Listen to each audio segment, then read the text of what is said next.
phone cut off. Only took me about 10 seconds to go to this to press record again. So I got to hurry up. I don't know if I got only 4 or 5 minutes left. Anyway, you know what I'm saying? They'll go to Yemen or they'll go all the way north to Syria. This is an older guy. You know what I'm saying? He ain't no fucking newcomer to that.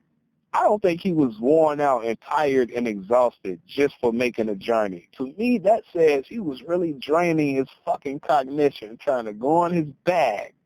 By the way, this makes it interesting too. By the way, it ain't low life talk. But he was really trying to go in his bag, and pull his ideas out. And Muhammad probably was just blocking this shit up. Like, the stuff that he was saying was making so much sense. Because every time I read about people that were like ministers of Muhammad back in the day, especially like, okay, when I think about Musa, for instance, and I'm talking about when Usaid first met him, he said that when he met Musa, I'm talking about Musa ibn Mu'ah, he was taken by the guy because he was making a lot of sense. And then they use the term rational and logical. It's an English word, but more than likely it's a synonym to whatever type of Arabian word that means the same thing. They say that guy was rational and logical, and he made a lot of sense. And that's the reason why Usaid ibn Hudair, that's his name, my bad, Hudair ended up converting. So did the guy that sent him. I'm talking about Sa'd ibn Umair. They both ended up converting. So when I think about like Huye and Prophet Muhammad, more than likely Prophet Muhammad was making a lot of sense, so he was drained. All right, now, his daughter witnessed that visually as a young lady and talked about it later on. That's the first part.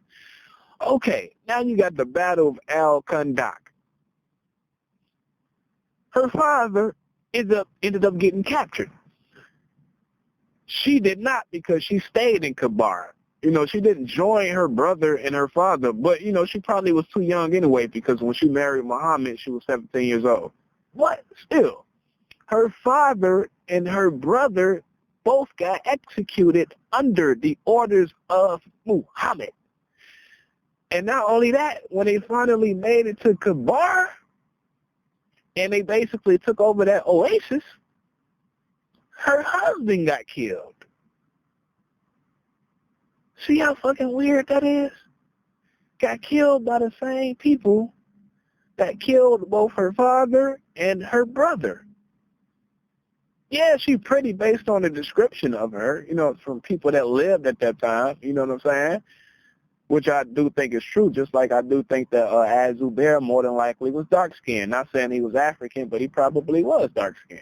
But still, how in the hell she end up marrying this guy, and then she already had some type of factuation for him due to these dreams that she was having? I had a dream that the moon fell from the heavens and hit my lap.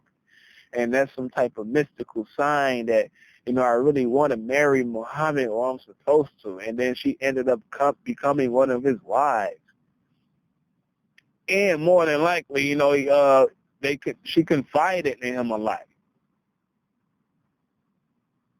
Especially if he gave her some advice on how to handle silly comments from people around her. Only thing is, she never got the chance to bear any children from him. That is fucking weird to me. It's like, I live in America. I just keep on thinking about like the average person, and if they were placed in those shoes and they had went through what she had went through, it's hard for me to imagine that a person would have affinity. I'm thinking about the movie Godfather. I think it was Godfather Part 1. I've seen it a long time ago, but I remember in the beginning, right, he had somebody killed. And I think he ordered the guy's son to be killed.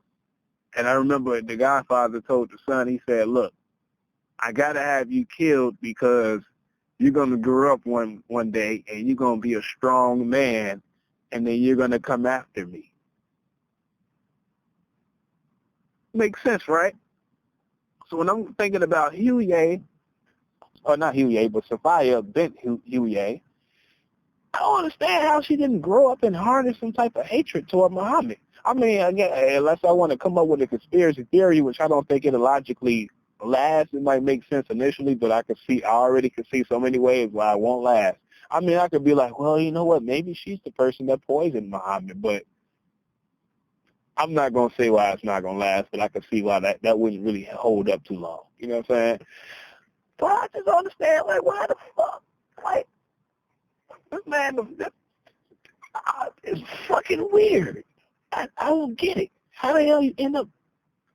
Okay, like, first off, I don't know the year that she ended up marrying Kanana ibn, what's his name? Kanana ibn Kanana ibn al-Rafi or Rabbi. I don't know what year that she married him.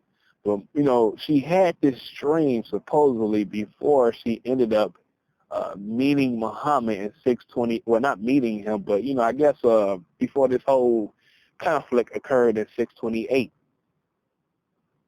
So, like, it's saying that she already had some type of fucking infatuation for him. But still, after everything unfolded, and then your father and then your brother got killed, and then your husband gets killed, even though you had this dream long before that, you know, that the happening following that fucking dream should override your infatuation for this man. You ended up marrying him anyway. That shit is fucking weird to me. I don't know. But anyway, that's what happened so far. That's my little commentary. I'm not going to really say too much because that's a really short part of what the fuck I read. I'd rather read a lot more than that unless I want to start all the way from the beginning, and it's like I'll just be doing that for no reason because I'm trying to get through this little book and the portions that I need to study before I transition back into my other documents. And then when I get done with those documents and I get everything wrapped, that's when I can finally do my real blog on what the fuck I want to do it on as far as West African history. So yeah, this is just a practice diary and unfortunately documentation purposes because I know people out there trying to snoop. So that's all I want to say. I think that's it. Oh yeah. Let me just state a fact, okay? Let me get on some other people's levels. It's just a stating of a fact.